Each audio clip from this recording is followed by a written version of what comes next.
আমরা যখন ইফতার করব সর্বপ্রথম আমরা বিসমিল্লাহির রহমানির রহিম বলে আমাদের ইফতারকে শুরু করব।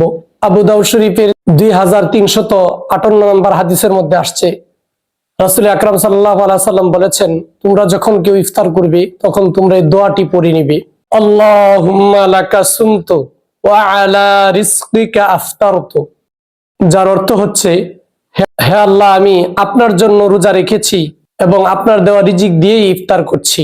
তো আমরা যখন সর্বপ্রথম বিসমিল্লাহির রহমানির রহিম বলে ইফতারের কাজ শুরু করব, তখন এই ইফতারটা আল্লাহর দরবারে অনেক বেশি গ্রহণযোগ্য হবে এবং কবুল হবে। কেননা রাসূল আকরাম সাল্লাল্লাহু আলাইহি ওয়াসাল্লাম বলছেন, যে কাজ বিসমিল্লাহ বলে শুরু করা হয় ওই কাজটাকে আল্লাহ রাব্বুল আলামিন রহমত বরকত দিয়ে ভরপুর করে দেন।